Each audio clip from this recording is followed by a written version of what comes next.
since I left on your nigga. Had your panties rich and wet, something you couldn't expect, but you did. And now you got a kid. One day, I don't know exactly what day it was, but it was a day, it was a cold day, I remember that. And it was like 1998, a couple of years after Tupac passed away, may Allah bless his soul. I had received a phone call from this woman named Mukita. She was the liaison between Dr. Matul Shakur and the streets, you know. So she would basically deliver Dr. Matul Shakur any news that he needed from the streets or from his attorneys or from anybody like that. So she was like a very important part of the doctor's basic trial and his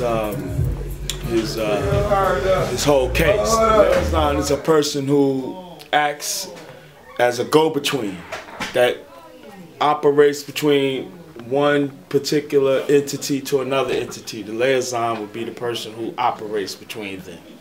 So that's what she was. She was the liaison between Dr. Matul Shakur and the streets and his attorneys. So the doctor was worried about Jabril, and he had inquired to the sister Mukita to dispatch somebody, particularly Kenny Black, to go check on Jabril because he was worried that Jabril was in some kind of trouble. And plus he knew Jabril was just a troubled person and he needed a little guidance and a little bit of brotherly love and a big brother to just, you know, to show him some love. So the doctor inquired for me to go and see about Jabril. Now, at the time, I was coming off of a 5-day crack binge, and I had swollen feet. I had calluses and all kind of foot problems from walking and searching and lurking for crack. So I was in terrible physical shape. I hadn't eaten or slept in days, like 5 days.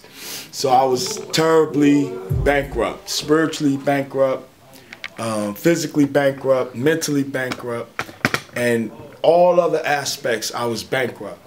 So when I received the call, I really was kind of hurt because I didn't have anything to give anybody else at the time because I was empty myself. But because it was the Dr. Matul Shakur and the love and respect and admiration that I have for the Dr. Matul Shakur, I had to muster up the strength and the ability to go do what he asked me to do. And so what I did was I mustered up the strength, I took a shower, changed my clothes, I said a prayer, I asked God to give me the strength to help this young man. And so I went about going to find Jabril.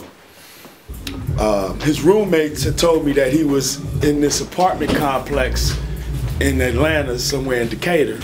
And so I found this place and I found Jabril.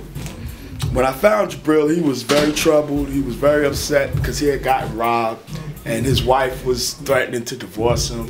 And he was confused and troubled. And so the first thing I did was I grabbed him and I told him, you know, let's make dua. So we started praying immediately. We started praying and we asked God to help us and guide us and show us the right way. Please come and give us some help and some strength, because we both was in the same situation. He didn't know my position, but I knew his. So we made dua. Once we made dua, we started talking about what got us to where we were at. Why were we in the position we were in? And he told me his story, basically. And when he told me his story, I was so amazed and so incredibly bewildered by his story because I couldn't understand that kind of story. It baffled me, his life story.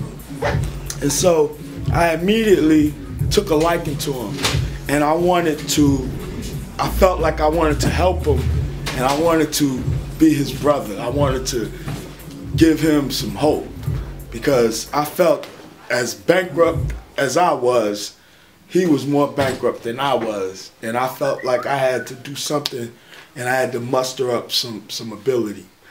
So that's what I did. By the grace of God, I was able to give him some hope. And then because of the fact that my family had hired me to be like the landscaper or the maintenance dude, you know, I had the responsibility of doing a lot of yard work and stuff like that. And I needed someone to help me.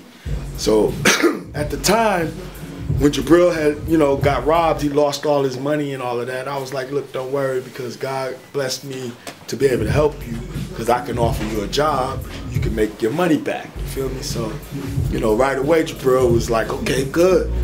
So that's when we was able to really start opening up to each other, because he was able to relax. You know, he was able to know that he didn't have to worry about the money he lost and all that. So then he performed a song to me called Thug Prophecy. It was one of the best songs I ever heard in my life. Very beautiful song. And when he recited the song to me, it started bringing me back memories of Pac, only because I had missed Tupac, you know what I mean? It was like 2 years or a year and a half after Pac passed away. And, you know, he had the swagger and he had the delivery and a lot of Pac's characteristics, and he wasn't doing it on purpose. It was just him naturally. So I took a real strong liking to this brother, and I wanted to be his brother. I wanted to help him, and I wanted to guide his path if I could in any way, because I felt that God blessed me, and I knew that my name, Abdul Rashid, meant guide to the righteous path, because that's what Abdul Rashid means. It means the guide to the righteous path. And my father named me that, I think, because he felt that I had the ability to guide people to the righteous path. So that's what I was trying to do with Jabril. I felt like I was his guide, you know what I mean, to the righteous path. So I took very, very significant importance in my life to helping my brother Jabril. So eventually we got together. We worked together on a lot of different things, including all of the properties that my family owned in Georgia. We worked on a lot of projects that my family did over the years. You know, we did a lot of different humanitarian things, a lot of charity together. You know, me and this brother basically had the same type of heart. We both feel like we got pure hearts. You know, we love God and we want to do God's will. We don't have too many personal extravagant desires, you know what I'm saying? Our desire is more for our people and our children, our grandchildren, and our relatives, you know what I'm saying? So, you know, the projects and the things that we're doing, all of the things that we're doing, the upcoming documentaries, the movies, the albums, and everything, the books, is all about giving it back to our community, our children, our children's friends, setting up college funds, sending kids to college, and really doing these things so that we can really demonstrate our gratitude to God for blessing us, so that we got eyes to see with, we got noses we can smell and decipher what stuff is. We got ears that we can hear beautiful music and beautiful words.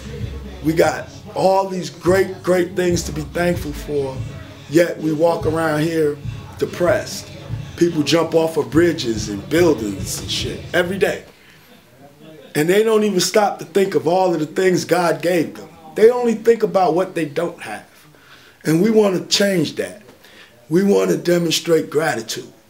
And that's what we're all about. Humanitarianism, gratitude, thankfulness. So our first release by Jabril Service Bay, my brother, is called Thank You. And it's thanking God for everything. So I want to thank y'all too for listening to me, for following us, you know what I'm saying, for being involved, for visiting the Tupac Foundation, for supporting my family, buying our records, The Outlaws. Thank you for supporting them. Thank you for all the beautiful letters y'all sent to my little brother, Qatari Castro. You know what I'm saying? He thanks y'all. On behalf of him, I'm thanking y'all too. But trust me when I tell y'all, Castro doing great. Castro's in recovery, man. He ain't drinking no more. He's doing good with his life. He turned himself around. He got himself up off his feet by the grace of God. And so we're going to tell his story too, so that y'all can get some strength and hope from him. But I wanted y'all to get some strength and hope from me and from my brother Jabril and from my whole team, Revelation, all the brothers around here, all the people in Toledo, Ohio, who we love and we support. I just want to say thank y'all. And again, God bless. One love, one nation. Peace.